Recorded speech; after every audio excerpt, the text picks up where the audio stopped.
ஆசீர்வதிக்கின்றீர், என்னை உயர்த்துகின்றீர், ஆசீர்வதிக்கின்றீர். ஆபிரகாம் ஈசாக்கு யாக்கோபின் தேவன் நீர், கிருபையினாலே என்னையும் மீட்டுக் கொண்டீர். ஆபிரகாம் ஈசாக்கு யாக்கோபின் தேவன் நீர், கிருபையினாலே என்னையும் மீட்டுக் கொண்டீர். என்னை மேலே மேலே உயர்த்துகின்றீர், என்னை மேலும் மேலும் ஆசீர்வதிக்கின்றீர்.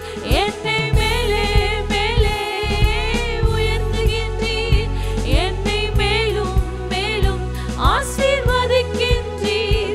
என்னை உயர்த்துகின்றீர், ஆசீர்வதிக்கின்றீர், என்னை உயர்த்துகின்றீர், ஆசீர்வதிக்கின்றீர். உயர்ந்த கன்மலை உயிருள்ள தேவன் நீர், உன்னதர் இயேசு என் ஜீவனானீரே. உயர்ந்த கன்மலை உயிருள்ள தேவன் நீர், உன்னதர் இயேசு என் தாகம் தீர்த்தீரே. என்னை மேலே மேலே உயர்த்துகின்றீர், என்னை மேலும் மேலும் ஆசீர்வதிக்கின்றீர். என்னை மேலே மேலே உயர்த்துகின்றீர், என்னை மேலும் மேலும் ஆசீர்வதிக்கின்றீர். என்னை உயர்த்துகின்றீர், ஆசீர்வதிக்கின்றீர், என்னை உயர்த்துகின்றீர், ஆசீர்வதிக்கின்றீர். பாலகனாவின் துதிபல நீரே, வாலிப வாழ்வின் அலங்காரம் நீரே. பாலகனாவின் துதிபல நீரே, வாலிப வாழ்வின் அலங்காரம் நீர். என்னை மேலே மேலே உயர்த்துகின்றீர், என்னை மேலும் மேலும் ஆசீர்வதிக்கின்றீர். என்னை மேலே மேலே உயர்த்துகின்றீர், என்னை மேலும் மேலும் ஆசீர்வதிக்கின்றீர். என்னை உயர்த்துகின்றீர், ஆசீர்வதிக்கின்றீர், என்னை உயர்த்துகின்றீர், ஆசீர்வதிக்கின்றீர். உயர்ந்த கன்மலை உயிருள்ள தேவன் நீர், உன்னதர் இயேசு என் ஜீவனானீரே. உயர்ந்த கன்மலை உயிருள்ள தேவன் நீர், உன்னதர் இயேசு என் ஜீவனானீரே. உயர்ந்த கன்மலை உயிருள்ள தேவன் நீர், உன்னதர் இயேசு என் ஜீவனானீரே. உயர்ந்த கன்மலை உயிருள்ள தேவன் நீர், உன்னதர் இயேசு என் தாகம் தீர்த்தீரே. என்னை மேலே மேலே உயர்த்துகின்றீர், என்னை மேலும் மேலும் ஆசீர்வதிக்கின்றீர். என்னை மேலே மேலே உயர்த்துகின்றீர், என்னை மேலும் மேலும் ஆசீர்வதிக்கின்றீர்.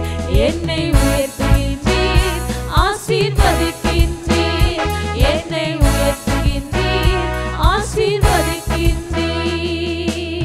மகிமையும் மேன்மையும் உடையவர் நீரே, ஆவியினால் என்னை அபிஷேகித்தீரே. மகிமையும் மேன்மையும் உடையவர் நீரே, ஆவியினால் என்னை அபிஷேகித்தீரே. என்னை மேலே மேலே உயர்த்துகின்றீர், என்னை மேலும் மேலும் ஆசீர்வதிக்கின்றீர். என்னை மேலே மேலே உயர்த்துகின்றீர், என்னை மேலும் மேலும் ஆசீர்வதிக்கின்றீர். என்னை உயர்த்துகின்றீர், ஆசீர்வதிக்கின்றீர், என்னை உயர்த்துகின்றீர், ஆசீர்வதிக்கின்றீர். உயர்ந்த கன்மலை உயிருள்ள தேவன் நீர், உன்னதர் இயேசு என் ஜீவனானீரே. உயர்ந்த கன்மலை உயிருள்ள தேவன் நீர், உன்னதர் இயேசு என் தாகம் தீர்த்தீரே. Yes, Lord. எங்கள் ராஜாதி ராஜாவா இருக்கிறபடியா நாங்கள் உம்மை உயர்த்துகிறோம் ஆண்டவரே. உம்மை நாங்கள் மகிமைப்படுத்துகிறோம். உமக்கு மகிமை செலுத்துகிறோம் ஆண்டவரே. ஓனி துதிக்கும் கனத்துக்கும் மகிமைக்கும் நீர் ஒருவராய் பாத்திரராய் இருக்கிறபடியா தாய் உருவாகும் முன்னமே எங்களை பேர் சொல்லி அழைத்த தேவனாய் இருக்கிறபடியா உமக்கு ஸ்தோத்திரம் ஆண்டவரே. உம்மை மகிமைப்படுத்துகிறோம் ஆண்டவரே. நம்முடைய கருவை தேவன் கண்ட தேவன், உருவாகும் முன்னமே பேர் சொல்லி அழைத்த தேவன். உருவாகின பிறகுதான் 45 நாட்கள் பிறகுதான் மற்றவர்களுக்கு தெரியும், நமக்கு தெரியும். ஆனால் உருவாகும் முன்னமே, தாயின் கருவிலை நீ உருவாகும் முன்னமே உன்னை தேவன் பேர் சொல்லி அழைத்தார். 45 நாட்கள் பிறகுதான் உருவாகின பிறகு உனக்கு தெரியும், உன் கணவனுக்கு தெரியும், உன் குடும்பத்துக்கு அதற்கு பிறகு தெரியும். ஆனால் என் தேவன் ராஜாதி ராஜா, சர்வ வல்லமையுள்ளவர், நீ உருவாகும் முன்னமே நீ இங்கே வாழ வேண்டும் என்று அறிந்த தேவன், உன்னை பேர் சொல்லி அழைத்த தேவன், உன்னை தெரிந்து கொண்ட தேவன். அவர் எவ்வளவு ராஜாதி ராஜா நல்லவராயிருக்கிறார். அவர் ஒருபோது கைவிடாத தேவன். என் தாய் உருவாகும் முன்னமே என் கருவை நீர் கண்டீர் ஆண்டவரே. என் பெயர் உருவாகும் முன்னமே என்னை பேர் சொல்லி அழைத்த தேவன் ஆண்டவரே. எங்களை தெரிந்து கொண்ட ராஜாதி ராஜா, எங்களை உருவாக்கின தேவனாயிருக்கிறபடியால் உமக்கு ஸ்தோத்திரம் ஆண்டவரே. எங்களை ஆசீர்வதிக்கிறவர், எங்களை உயர்த்தி மேன்மைப்படுத்துகிறோம் ஆண்டவரே. எஸ் லார்ட், உம்மை ஸ்தோத்திரிக்கிறோம் ஆண்டவரே.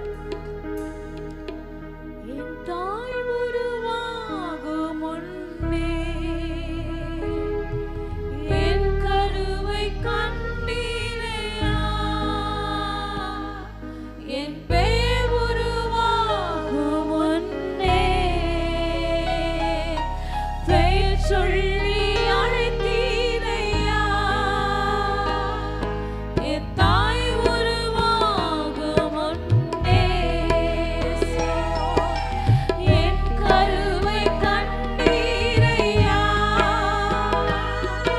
என் பெயர் உருவாகும் முன்னே பெயர் சொல்லி அழைத்தீரையா. எப்படி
தேவனை பெற்றிருக்கிறோம்.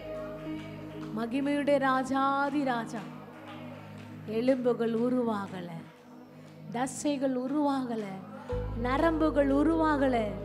ஆனால் தாயின் கருவிலே நம்மை தெரிந்து கொண்ட தேவன், நம்மை அழைத்த தேவன் உயிருள்ளவராய் இருக்கிறபடியா நம்மை வாழ்ந்திருக்க, ஆசீர்வாதமாய் இருக்க, சுகமாய் சமாதானமாய் வெற்றி காணத்தக்கதாய் அழைத்த தேவன் உண்மையுள்ளவர். மனுஷர் பேசுகிற வார்த்தையை நம்பி நாம் கீழே போகாதபடி மனுஷனுடைய வார்த்தை இந்த காதலை வாங்கி மற்ற காதலை விட்டு விட்டு உன்னதமான தேவன் எங்களுக்குள் இருக்கிறவர் பெரியவர். என்னை தாயின் கருவிலே பிரித்தெடுத்த தேவன் உயிருள்ளவராயிருக்கிறபடியால் என்னை வாழ்ந்திருக்க, ஆசீர்வாதமாயிருக்க, சுகமாயிருக்க, நான் வெற்றி காணதான் என் தேவன் அழைத்தவர் உண்மையுள்ளவர். அவர் எல் ஷடாய். இம்மட்டும் நடத்தின எபினேசர் இனியும் நடத்த போகிறவராயிருக்கிறபடியா உம்மை உயர்த்தி நாங்கள் கனப்படுத்துகிறோம் ஆண்டவரே. எல் ஷடாய் என் துணை நீர் ஆண்டவரே. இந்த நிமிஷம் வரை நடத்தின ராஜாதி ராஜா, நீ சர்வ வல்லமையுள்ளவர். அவர்தான் நமக்கு வாழ்வின் கேடகம். அவர்தான் நம்மை வழி நடத்துகிற ராஜாதி ராஜா. மக்கு ஸ்தோத்திரம் ஆண்டவரே. கர்த்தரை மாத்திரம் மகிமைப்படுத்துக. இந்த வருஷம் முழுதுமாய் நடத்தின தேவன் கடைசி வாரத்தில் நிற்கத்தக்கதாய் நம் கால்களுக்கு பலன் கொடுத்தவர், நம் சரீர அவயங்களை புதுப்பித்தவர். ஒன்றுமில்லாத சூழ்நிலையிலே இந்த வருஷத்தில் நாம் தோற்று போவோம் என்று நினைத்திருப்போம். நம் குடும்பத்திலே அழிந்து போவோம் என்று நினைத்திருப்பார்கள். ஆனால் அழியாமல் நம் பிள்ளைகளையும், நம் கணவனையும், மனைவியும், குடும்பத்தையும், தாய் தகப்பனாரையும், நம் குடும்பத்தை பத்திரமாய் பாதுகாத்த தேவன், அவருக்கு நாம் நன்றியோடு அவர் அழைத்த தேவன் ஒரு நாளும் ஒருபோது கைவிடாதபடி இந்த நிமிஷம் வரை நடத்தின ராஜாதி ராஜா, உமக்கு மகிமை செலுத்துகிறோம் ஆண்டவரே. உமக்கு மாத்திர கனத்தை செலுத்துகிறோம். அவருடைய மறைவில் இருக்கும் பொழுது, அவருடைய பாதுகாப்பில் இருக்கும் பொழுது நம்மை ஒருபோது கைவிடவே மாட்டார். நாம் அவரை விட்டு விலகி போய் நாம் சிந்தனையில் ஆளை வீணராகும் போது பிசாசானவனுக்கு இடம் கொடுக்கிறோம். பிசாசானவனை எதிர்த்து நில்லுங்க. இயேசுவின் ரத்தத்தினாலே ஜெயம் எடுக்கிற பிள்ளைகளாய், அவர் ரத்தம் வெளியேற பெற்ற ரத்தம், விடுதலை கொடுக்கிற ரத்தம், இந்த நிமிஷம் வரை வாழ வைத்த ரத்தம், இனியும் நம்மை வாழ வைக்க போகிற ரத்தம், சுகத்தோடு பலத்தோடு புதிய வருஷத்தை காணத்தக்கதாய், புதிய வருஷத்திலே நன்மையான காரியங்களை செய்யத்தக்கதாய் கர்த்தருடைய கரம் நம்மோடு இருப்பதை எல்லோர் கண்களும் காணத்தக்கதாய் நம்மோடு இருக்கிறவர் ராஜாதி ராஜா, அவரே எல் ஷடாய். மக்கு ஸ்தோத்திரம் ஆண்டவரே. எல் ஷடாய் எந்தன் துணை நீரே, என் வாழ்வின் கேடகம். எல் ஷடாய் எந்தன் துணை நீரே, என் வாழ்வின் கேடகம். என்னிலா நன்மைகள் என் வாழ்வில் செய்தீரே, என்னிலா நன்மைகள் என் வாழ்வில் செய்தீரே.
வாழ்வில் கேடகமல்லோ எல் ஷடாய் எந்தன் துணை நீரே என் வாழ்வில் கேடகம் எண்ணிலா நன்மைகள் என் வாழ்வில் செய்தீரே எண்ணிலா நன்மைகள் என் வாழ்வில் செய்தீரே எந்தன் வாழ்வில் பலன் நீரே எந்தன் வாழ்வில் பலன் நீரே எல் ஷடாய் எந்தன் துணை நீரே என் வாழ்வின் கேடகம் எல் ஷடாய் எந்தன் துணை நீரே என் வாழ்வின் கேடகம் காலை தோறும் கிருபை பொழியும் கிருபையே ஸ்தோத்திரம் காலை தோறும் கிருபை பொழியும் கிருபையே ஸ்தோத்திரம் உந்தன் நாமம் எந்த இன்பம் உமது செட்டை அடைக்கலம் உந்தன் நாமம் எந்த இன்பம் உமது செட்டை அடைக்கலம் எண்ணில்லா நன்மைகள் என் வாழ்வில் செய்தீரே எண்ணில்லா நன்மைகள் என் வாழ்வில் செய்தீரே எந்தன் வாழ்வில் பலன் நீரே எந்தன் வாழ்வில் பலன் நீரே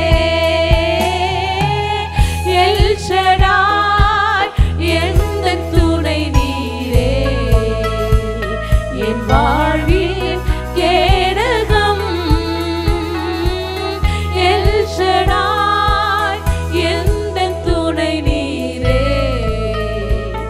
என் வாழ்வில் கேடகம்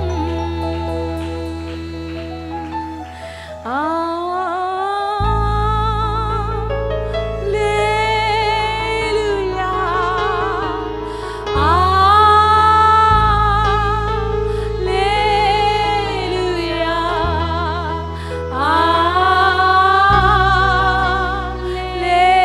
அல்லேலூயா அல்லேலூயா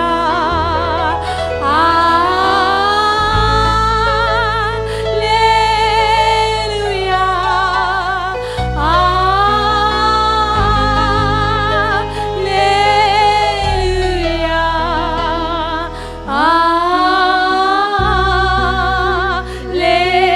அல்லேலூயா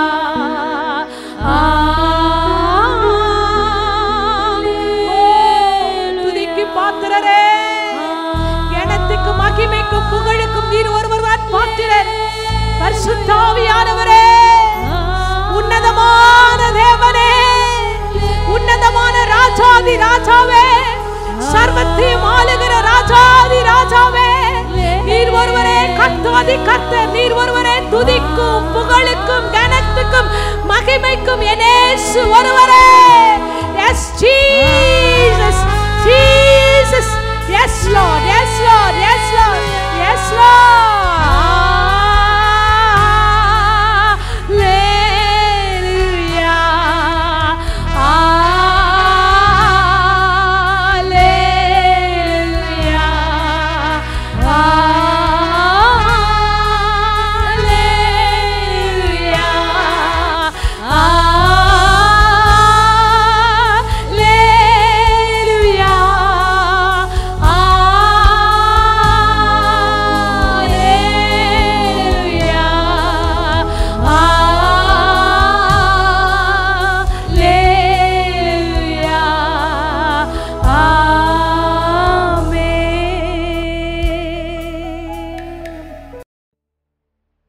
இயேசு கிறிஸ்துவின் நாமத்திலே உங்களுக்கு வாழ்த்துகிறோம்.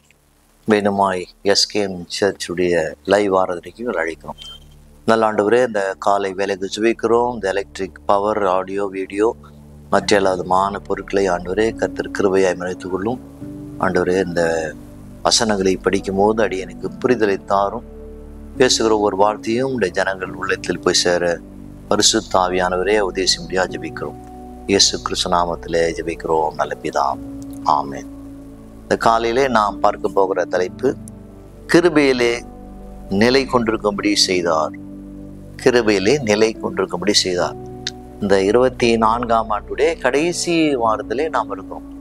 இந்த கடைசி வாரத்திலே நாம் இருக்கும்போது நாம் நினைக்க வேண்டிய ஒரு காரியம், ஆண்டவர் இந்த ஆண்டு முழுவதுமாக அவர் கிருபையிலே நம்மை நிலை கொண்டிருக்க செய்தார். அது முக்கியமான ஒரு காரியம். சரி, இந்த நாளுக்கான வேத பகுதி நாம் போகலாம். அப்போஸ்தலர் 13ஆம் அதிகாரத்தை நாம் எடுக்க போவோம். 13ஆம் அதிகாரம் முழுதுமாக அல்ல, 13ஆம் அதிகாரத்தில் சில வசனங்களை நாம் காலையிலே நாம் பார்க்க போறோம்.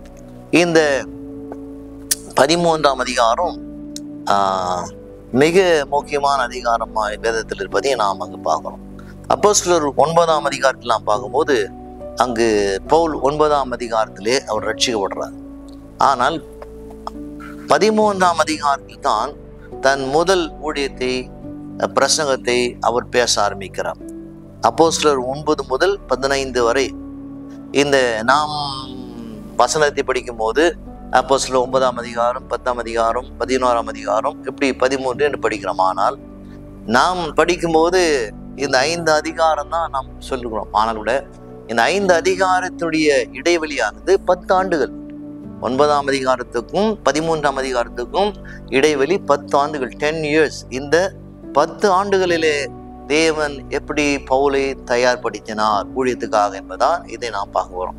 இதை குறித்து நாம் டீட்டெயிலாக நாம் படிக்க வேண்டுமானால் கலாத்தியர் 1ஆம் அதிகாரத்தில் கலாத்தியர் புத்தகத்தை நீங்கள் வாசிக்கும் போது அதிலே பவுல் எழுதியிருக்கிற காரியம், இந்த 10 ஆண்டுகளிலே அவர் ஊழியத்தின் பயணம், அவர் எப்படி Arabia, Damascus, Syria, Jerusalem, Israel, Cyprus, Antioch, இப்படி பல நாடுகளிலே அவர் தன்னுடைய ஊழியத்தை செய்த காரியங்களை கலாத்தியர் 1ஆம் அதிகாரம், அது தொடர்ந்து சில அதிகாரத்திலே நாம் வாசிக்கிறோம். சரி, இந்த அப்போஸ்தலர் 13ஆம் அதிகாரம், 14ஆம் அதிகாரம் பவுலுடைய மிஷனரி பயணம், பால்ஸ் மிஷனரி டூர், அதை குறித்து தான் இந்த அதிகாரம் சொல்வதை நாம் வாசிக்கிறோம். இப்போது 13ஆம் அதிகாரம் முதல் வசனத்துக்கு நாம் வரலாம். அந்திரேயா பட்டணத்துள்ள சபையிலே பர்னபாவும் நிகார் எனப்பட்ட சிமியோனும் சிரசேனூராகிய லூசியும் கார்போக்கு தேசமாகிய ஏரோதோடு கூட இருந்த வளர்க்கப்பட்ட மனாயினும் சவுலும் தீர்க்கதரிசிகளும் போதவர்களும் இருந்தார்கள். இப்போது முதல்ல நான் பார்க்குற காரியம், இந்த பட்டணம் பார்க்கும்போது பவுலுடைய ஊழியத்தை குறித்து நாம் இங்கு ஆரம்பிக்கிறோம். இந்த அதிகாரத்தில் தான் என்ன செய்யறோம், பவுலுடைய பெயர்கள் மாற்றப்படுகிறது. பவுல் இந்த அதிகாரம் இது வரைக்கும் சவுல் என்று தான் நாம் பார்க்கிறோம். ஆனால் இந்த அதிகாரத்திலிருந்து என்ன செய்யறாங்க, பவுல் என்று நாம் அதை படிக்கிறோம். இந்த 10ஆம் அதிகாரம் முதல் 28ஆம் அதிகாரம் வரை பவுலுடைய மகத்தான ஊழியர்களை நாம் பார்க்கணும். பவுல் டாமினேட் பண்றார். இந்த 10ஆம் அதிகாரம் 13ஆம் அதிகாரம் முதல் 28ஆம் வரை என்ன பார்க்கிறோம், பவுல் தன்னுடைய வல்லமையான ஊழியர்களை நாம் பார்க்கிறோம். இப்போது இங்கு நாம் பார்க்கிறோம் அந்திரேயா பட்டணம் என்று பார்க்கும்போது அது ஆங்கிலத்தில் ஆன்டியோக் என்பது இப்போது இருக்கிற டர்க்கி அதோடைய ஒரு பகுதி தான் இந்த ஆந்திரேயா என்று சொல்லப்பட்டுள்ள இந்த பட்டணம். இப்போது பவுலுடைய ஊழியர்களை இங்கு நாம் பார்க்கும்போது என்ன செய்றாங்க, அப்போது இந்த இடத்துல இந்த சபையிலே நாம் பார்க்கிறோம் பர்னபாவும் இன்னும் சில ஆட்களை குறித்து நாம் பார்க்கிறோம். ஓகே, 2ஆம் வசனத்துக்கு நாம் வாசிக்கலாம். அவர்கள் கர்த்தருக்கு ஆராதனை செய்து உபாசித்து கொண்டிருந்த போது பர்னபாவும் சவுலும், அதாவது பவுலும், நான் அழைத்த ஊழியத்துக்காக அவர்களை பிரித்து விடுங்கள் என்று பரிசுத்த ஆவியானவர் திருவுள்ளம் பற்றினார். ஓகே, அந்த சர்ச்சில் இருக்கிறாங்க, ஆலயத்துல. அந்த ஆலயத்தில் இருக்கும்போது என்ன பார்க்கிறோம், இப்போது வசனம் சொல்லுகிறது கர்த்தருடைய ஆராதனை செய்கிறாங்க, உபவாசம் செய்கிறாங்க. பாருங்க, ஒரு சபை என்று சொன்னால் அந்த சபையிலே ஆராதனை, உபவாசங்கள், ஜபங்கள் எல்லாம் மிக முக்கியம் என்பதை நாம் என்ன பார்க்கிறோம், அவருடைய ஊழியத்தின் ஆரம்ப நாட்களில் பார்க்கிறோம். இப்போது என்ன செய்றாங்க, இந்த பவுல் அங்கு ஆராதனை செய்யறாங்க. அப்போது ஊழியம் செய்யும்படியாக என்ன செய்றாங்க, இங்க அந்த பரிசுத்த ஆவியானவர் திருவலம் பற்றினார். முன்னே நாம் வாசித்த வண்ணமாக அந்த சபையிலே தீர்க்கதரிசி இருக்கிறாங்க. அவர்கள் மூலமாக தேவன் பேசியிருக்கிறார். என்ன சொல்றார்? இங்கு இந்த ஊழியத்துக்காக நான் இப்போது பர்னபாவையும் பவுலையும் நான் பிரித்தெடுத்ததாக அங்கு வேதம் நமக்கு சொல்வதை வாசிக்கும். ஊழியம் என்னங்கிற காரியங்களை பார்க்கும். ஊழியம் செய்ய நாம் நினைக்கும் போது, நாம் நினைத்தால் நாம் ஊழியம் செய்ய முடியாது. அது ஊழியம் அல்ல, அது வியாபாரமா இருக்கும். ஊழியம் என்பது தேவனால் அழைக்கப்படுகிற ஒரு காரியம். இங்கு பார்க்கிறோம், பரிசுத்தாவியுடைய ஏவுதலினாலே என்ன பார்க்கிறோம், அவங்க பிரித்தெடுக்கப்பட்டாங்க என்று வாசிக்கிறோம். அவர் ஏழு திருவலம் பற்றினார், அவர் சொன்னார். அதனால் விசுவாசிகளாக இருக்கிற நாம் செய்ய வேண்டிய காரியம், பரிசுத்தாவியானவர் திருவலம் பற்றினார். Holy Spirit spoke என்று ஆங்கிலத்தில் நாம் வாசிக்கிறோம். அதனால் இந்த ஊழியம் என்று சொல்லும்போது அவர்கள் உபவாசித்து என்ன செய்றாங்க, இந்த திருச்சபையில் நடக்கிற காரியங்களை வேதம் போதிக்கிற வாசிக்கிறோம். 3ஆம் வசனத்தை வாசிக்கிறோம். அப்போது உபவாசித்து ஜெபம் பண்ணி அவர்கள் மேல் கைகளை வைத்து அவர்களை அனுப்பினார்கள். அந்த ஊழியத்துக்கு என்ன செய்றாங்க, பவுலையும் பர்னபாவையும் அவர்கள் உபவாசித்து ஜெபம் பண்ணி அவர்கள் மேல் கைகளை வைத்து அவர்களை அனுப்பினார்கள். 2 பேரும் வியாபாரம் செய்ய புறப்பட்டு போகல. எதுக்கு போறாங்க? ஊழியத்துக்கு போறாங்க. ஊழியம் என்பது நாம் முன்பு சொன்ன மூலமாக அது வியாபாரம் அல்ல, பிசினஸ் அல்ல. எங்கு அந்த ஊழியத்துக்காக அவர்கள் உபவாசித்து ஜெபம் பண்ணி அவர்கள் மேல் கைகளை வைத்து அனுப்பினார்னு வேதம் போதிக்கிறதை நாம் இங்கு வசனத்திலே நாம் வாசிக்கிறோம். நம்முடைய வாழ்க்கையில இந்த ஊழியங்களை குறித்து பார்க்கும்போது ஏதோ நாம் நினைத்தோம் இல்லை செய்ய வேண்டிய ஆசை பிரயாசம் அதுவல்ல முக்கியமான காரியம். ஊழியம் என்பது ஆண்டவராக இருக்கிற தேவன் பரிசுத்தாவியுடைய ஏவுதலாலே நாம் அழைக்கப்பட்ட மகனாய் மகளாய் இருந்தால்தான் இந்த கனமான ஊழியத்தை நாம் செய்ய முடியும். அப்போது ஊழியம் செய்வதற்கான அந்த வாஞ்சை விருப்பம் தாகங்களை தானாய் வரும் என்று வேதம் நமக்கு சொல்வதை நாம் வாசிக்கிறோம். சரி, இந்த அதிகாரத்தை முழுதுமாக நாம் வாசிக்க நமக்கு முடியாது. அதனாலே அடுத்தது நாம் 13ஆம் அதிகாரத்தை நாம் போகலாம். 13ஆம் பின்பு பவுலும் அவனை சேர்ந்தவர்களும் பாப்போ பட்டணத்தை விட்டு கப்பல் ஏறி பப்பிலோனியாவுக்கு பெர்கே பட்டணமாகிய வந்தார்கள். யோவான் அவளை விட்டு பிரிந்து எருசலேமுக்கு திரும்பி போனான். இப்போது கப்பல் ஏறி போறாங்க. அவங்க கப்பல் ஏறி அவங்க போகும்போது வசனம் சொல்லுகிறது என்ன செய்றாங்க, இப்போது ஆங்கிலத்துல பேப்போஸ் அந்த சொல்லப்பட்டுள்ள அந்த கப்பல் ஏறி புறப்பட்டாங்க. பவுலுடைய முதல் மிஷினரி ட்ரிப் ஆகிறோம். கப்பல் இருந்து அவங்க புறப்பட்டு போகிற காரியங்களை நமக்கு வேதம் எழுதுகிறதை நாம் மிக வாசிக்கிறோம். இப்போது ஒழித்து போறாங்க. இப்போது இந்த இடத்துல பார்க்கிறோம், இந்த இடத்துல இப்போது பவுல் என்று சொல்வதை நாம் வாசிக்கிறோம். 13ஆம் வசனத்தை படித்தோம். பின்பு பவுலும் இங்கிருந்து இந்த இடத்துல இருந்து அவர் பேரானது பவுல் என்று தொடர்ந்து கடைசி 28ஆம் அதிகாரம் வரை அந்த பேரை நீங்கள் பல இடத்துல நீங்கள் பார்க்கலாம். சரி, இப்போ என்ன செய்றாங்க, அந்த பட்டணத்துக்கு போறாங்க. எந்த பட்டணத்துக்கு போறாங்க?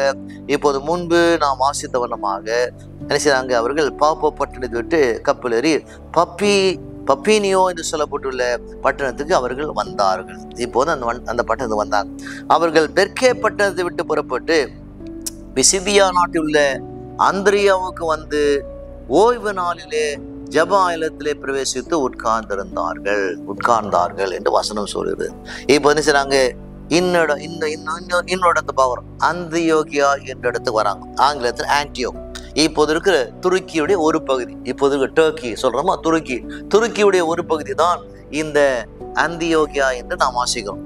அந்த இடத்துல பார்க்கும்போது அங்கு ஜப ஆலயத்திலே பிரவேசித்து அவர்கள் உட்கார்ந்தார்கள் என்று வசனம் கூறுகிறது. இப்போது இந்த ஆலயத்துல வராங்க.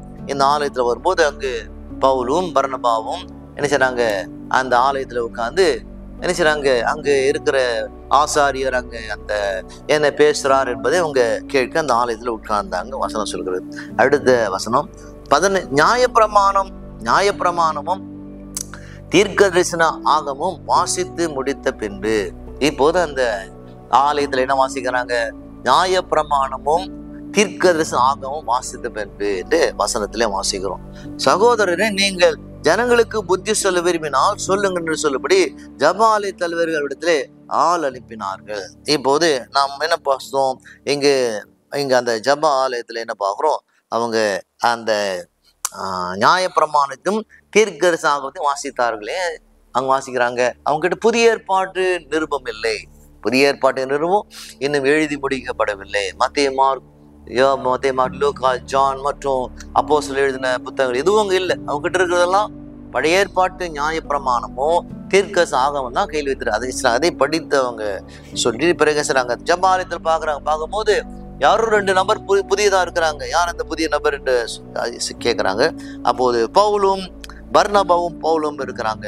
அப்போது அவங்க கிட்ட அந்த ஜெபாலய தலைவன் கேட்கிறான், நீங்கள் ஏதாவது புத்தி சொல்ல விரும்பினால் சொல்லுங்கள் என்றால். இந்த இடத்துல இருக்கிற இந்த ஆந்திரியோக்கா சர்ச்சில் இருக்கிற விசுவாசிகளுக்கு நீங்கள் ஏதாவது புத்தி சொல்ல விரும்பினால் புத்தி சொல்லுங்கள் என்று அப்போது சொல்லும் போது என்ன செய்றாங்க, பவுல் அப்போ செய்றாங்க, அவர் தன்னுடைய முதல் பிரசங்கத்தை ஆரம்பிக்கிறார். 16ஆம் வசனம். அப்போது பவுல் எழுந்திருந்து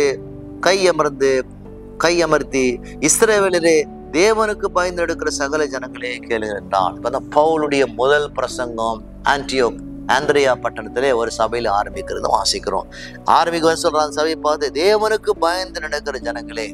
ஒரு திருச்சபைன்னு சொல்லும் போது அந்த திருச்சபையில் எப்படி இருக்க வேண்டும், அந்த திருச்சபையில் வருகிற அத்தனை ஜனங்களும் தேவனுக்கு பயந்து நடக்கிற ஜனங்களா இருக்க வேண்டும் என்று வேதம் போதிக்கிறது. தான் பவுல் பேசுறார். அந்த சபையில என்ன பேசுறார், தேவனுக்கு பயந்து நடக்கிற ஜனங்களே. அந்த ஜனங்கள் தேவனுக்கு பயந்து நடக்கணும். ஆராதனைக்கு நேரத்தோடு வரணும், ஜெபத்துக்கு நேரத்தோடு கலந்து கொள்ளணும், வேதத்தை வாசிக்கணும், உபவாசம் எடுக்கணும், குடும்பம் முழுமா ரட்சிக்கப்பட்டிருக்குமானால் குடும்பமா ஜெபம் பண்ணணும், பிள்ளைகளுக்கு வசனத்தை கற்றுக் கொடுக்கணும், பிள்ளைகளை சண்டே கிளாஸ் அனுப்பணும். இப்படி தேவனுக்கு பயந்து நடக்கிற ஜனங்களாய் நாம் இருக்க வேண்டும் என்று வேதம் அங்கு சொல்வதை நாம் வாசிக்கிறோம். இப்போது பவுல் பேசுற முதல் பிரசங்கம். பவுல் ஒரு புதிய சத்தியத்தை வெளிப்பாட்டு இப்போது போதிக்கிறார். இதுவரைக்கும் அவங்க கேட்டிராத ஒரு சத்தியத்தை போதிக்கிறார். இப்போது நியாயப்பிரமாணம் சட்டத்தினாலே நீங்க நல்ல மனிதராய் நீங்க வாழ முடியுமா என்று கேட்கிறார். நியாயப்பிரமாண சட்டத்தினாலே நீங்கள் நல்ல மனிதரால் நீங்கள் வாழ முடியாது. ஆனால் இயேசு ரத்தத்தினாலே நீங்கள் நல்ல மனிதனாய் வாழ முடியும் என்று அப்போது ஒரு புதிய கருத்தை அங்கு கொண்டு வருகிறார். இப்போதான் அந்த கிருபை என்ற சப்ஜெக்டை பவுல் கொண்டு வருகிறார். அப்போது அந்த சபையிலே என்ன சொல்ல ஆரம்பிக்கிறார், எப்படி எகிப்தில் இந்த ஜனங்கள், இஸ்ரவேல் ஜனங்கள் அடிமையா இருந்தாங்க, எப்படி அடிமைத்தனத்திலிருந்து விடுதலை பெற்றாங்க, பிறகு கானான் தேசத்துக்கு வந்தாங்க, பிறகு நியாயாதிபதியில் இருந்தாங்க, பிறகு முதலாவது சவுல் என்ற ராஜா ஏற்படுத்தினார், பிறகு தாவீது 2வது ராஜாக வந்தினார். அப்போது தாவீதின் வம்சத்திலே அப்படியே வந்த இயேசு ஒரு கன்னியின் வயிற்றிலே பிறந்தார். உலகத்தின் பாவத்துக்காக அவர் சிலுவை அடைக்கப்பட்டார், அவர் மரித்தார், 3ஆம் நாள் எழுந்திருக்கப்பட்டார். அவருடைய அந்த அந்த அந்த நம்முடைய பாவங்களுக்காக அவர் பலியானார் என்ற அந்த புதிய செய்தியை பவுல் இப்போது அந்த ஆந்தியோக் சர்ச்சுக்கு அவர் போதிக்கிறார் என்று என்ன செய்றாங்க, இப்போது நாம் அங்கு வாசிக்கிறோம். ஓகே, அடுத்த வசனம் 38ஆம் வசனத்துக்கு நாம் போகலாம். 38ஆம் வசனம் சொல்லுகிறது. 38ஆம் வசனத்தை வாசிக்கலாம். ஆகையால் சகோதரரே, இவர் மூலமா உங்களுக்கு பாவ மன்னிப்பு உண்டாகும் என்று அறிவிக்கப்படுகிறது என்று. எவர் மூலமாக? பவுல் சொல்றார், ஆண்டவராய் இருக்கிற இயேசு கிறிஸ்து மூலமாக, அவர் மூலமாக. பிரைஸ் தி லார்ட், கர்த்தருக்கு ஸ்தோத்திரம்.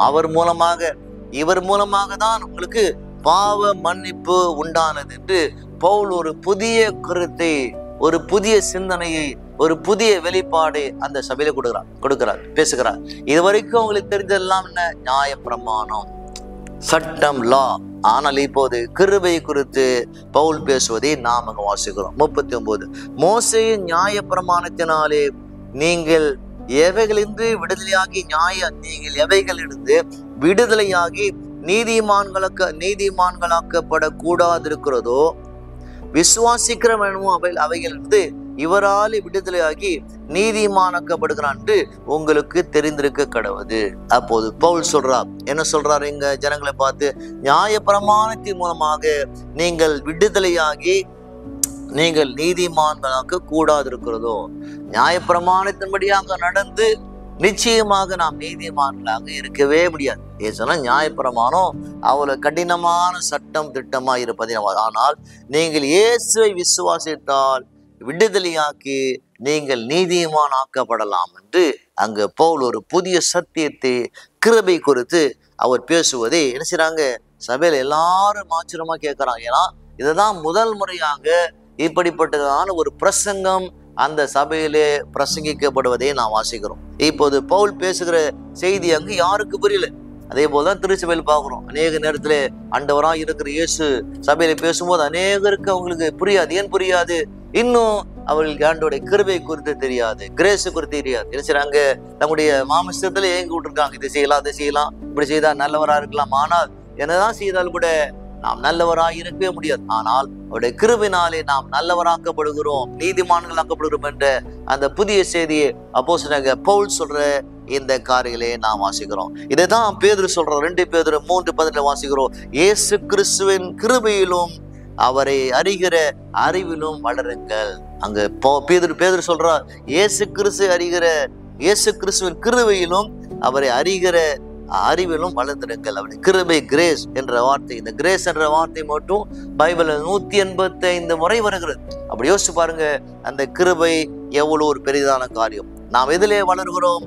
நாம் ஆவிக்குரிய வளர்ச்சி என்ன, உங்கள் வளர்ச்சி என்ன, ரட்சிக்கப்பட்ட நாள் முதல் கொண்டு உங்கள் வளர்ச்சி என்ன? ஓகே, அதை விடுங்க.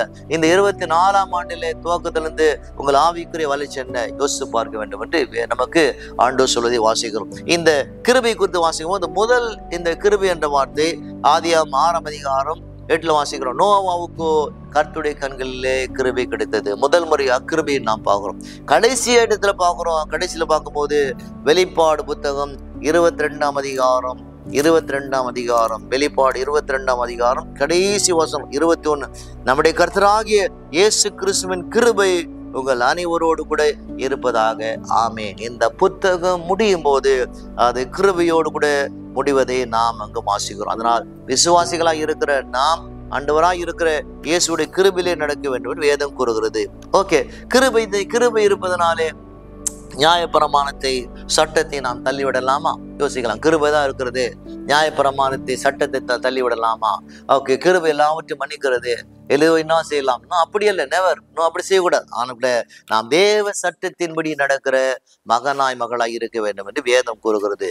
இந்த சட்டத்தின் மூலமாக இன்னும் பன்மடங்கு நாம் தேவனோடு கூட நெருக்கமாய் வாழ கர்த்தர் நமக்கு கிருபை செய்கிறார். என்ன செய்கிறது இந்த சட்டம்? அது தேவனின் நீதியான தரத்தை நமக்கு விளக்குகிறது. இந்த நியாயப்பிரமாணம் செய்கிறது தேவனுடைய நீதியான தரத்தை நமக்கு விளக்குவதாக வேதம் கூறுகிறது.